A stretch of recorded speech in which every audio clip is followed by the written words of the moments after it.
வீடியோவில் வீட் மஷ்ரூம் சமோசா தான் பார்க்க போகிறோம். அதுக்கு தேவையான பொருட்கள்: கோதுமை மாவு 1/4 கிலோ, எண்ணெய், உப்பு, வேக வைத்த உருளைக்கிழங்கு 4, கருவேப்பிலை, கொத்தமல்லி, 2 டீஸ்பூன் கரம் மசாலா, 2 பிஞ்ச் மஞ்சள் தூள், 2 டேபிள் ஸ்பூன் சில்லி பவுடர், வெங்காயம் 3, காளான் 1 பாக்ஸ். இப்போது ஒரு பாத்திரத்தில் கோதுமை மாவு 1/4 கிலோ இருக்கு இல்லையா, அதை நம்ம கொட்டிக்கலாம். ஆக்சுவலாக மைதா மாவில் தான் செய்வாங்க, பட் அது அன்ஹெல்தியாக நான் ஃபீல் பண்ணுறேன். ஸோ நம்ம வந்துட்டு கோதுமை மாவில் பண்ணலாம். இப்போது அதுக்கு தேவையான அளவு உப்பு சேர்த்துக்கோங்க, கிண்டிக்கோங்க நல்லா. இப்போது எண்ணெயை சூடுபடுத்தி வச்சுருக்கேன். ஸோ அந்த சூடான எண்ணெயை ஒரு 2 கரண்டி எடுத்து ஊற்றிக்கோங்க. மாவில் ஊற்றி கரண்டிலே ஃபஸ்ட்டு நல்லா கிண்டி விட்டுக்கோங்க, கட்டி இல்லாமல். இப்போது ஆறிடுச்சு. ஆறினதுக்கப்புறமா கையை வச்சு நல்லா மிக்ஸ் பண்ணிக்கோங்க, கட்டி இல்லாமல் இருக்கணும். இப்போ தண்ணி சேர்த்து சப்பாத்தி மாவு பதத்துக்கு பிசைஞ்சுக்கணும். மேலே எண்ணெய் 1 ஸ்பூன் ஸ்ப்ரெட் பண்ணி நல்லா பிசைஞ்சு விட்டுக்கோங்க. பிசைஞ்சு சின்ன சின்ன பால்ஸாக உருட்டி வச்சுக்கோங்க. அப்போ தான் தேய்க்கும் போது கொஞ்சம் ஈஸியாக இருக்கும். ஸோ இதை விட சின்ன பால்ஸாகவும் நீங்கள் உருட்டிக்கலாம். இப்போது ஸ்டஃபிங் ரெடி பண்ணிடலாம். ஒரு பேனில் 4 டேபிள் ஸ்பூன் எண்ணெய் சேர்த்துக்கோங்க. 3 வெங்காயம் சின்ன சின்னதாக கட் பண்ணி வச்சுருக்கோம் இல்லையா, அதை போட்டு கருவேப்பிலை, கொத்தமல்லி போட்டு நல்லா வதக்கிக்கோங்க. உப்பு தேவையான அளவு சேர்த்துக்கோங்க. ஸ்டஃபிங்க்கு மட்டும் தேவையான அளவு சேர்த்துக்கோங்க. இப்போது இந்த கரம் மசாலாவையும் மஞ்சள் பொடியையும் சேர்த்துக்கலாம். சேர்த்து நல்லா ஃப்ரை பண்ணிடுங்க, அடிப்பிடிக்காமல் கிண்டணும். இப்போது காளான் இருக்கு இல்லையா, அதை சின்ன சின்னதாக கட் பண்ணி வச்சுருக்கோம் இல்லையா, அதை சேர்த்துக்கோங்க. நல்லா பரட்டி விட்டுக்கோங்க. இப்போது தட்டு போட்டு ஒரு 5 நிமிஷம் போல் மூடி வச்சிடலாம். இப்போ எடுத்து பார்த்தோன்னா காளானில் இருக்க தண்ணியெல்லாம் ரிலீஸ் ஆகி நல்லா இருக்கும். தண்ணி ஊற்றக்கூடாது, அதுவே தண்ணி விடும். ஸோ நல்லா இந்த அளவுக்கு ட்ரை ஆகிற வரைக்கும் கொதிக்க விட்டுருங்க, தட்டை எடுத்துகிட்டு.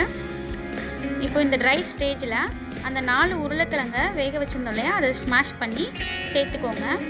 மசாலாவோட ஒன்று சேர்கிற அளவுக்கு நீங்கள் போட்டு கிண்டிக்கோங்க.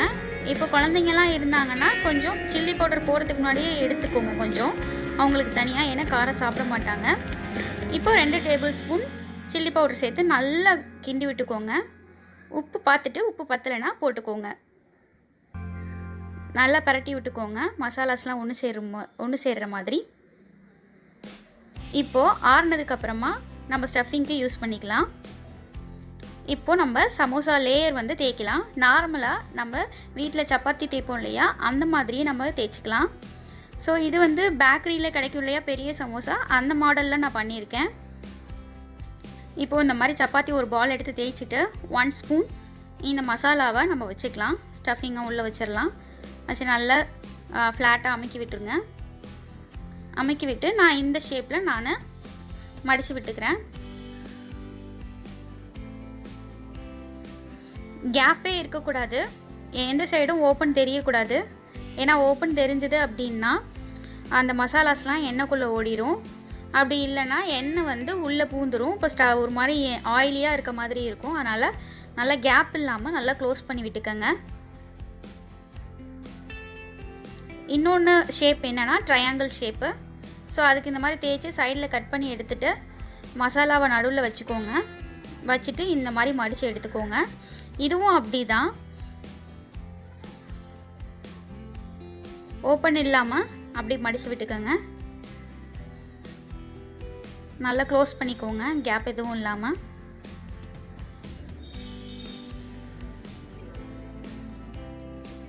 இப்போ நம்ம சமோசாலாம் எண்ணெய் காஞ்சதுக்கப்புறமா எண்ணெய்க்குள்ளே போட்டு எடுத்துடலாம்.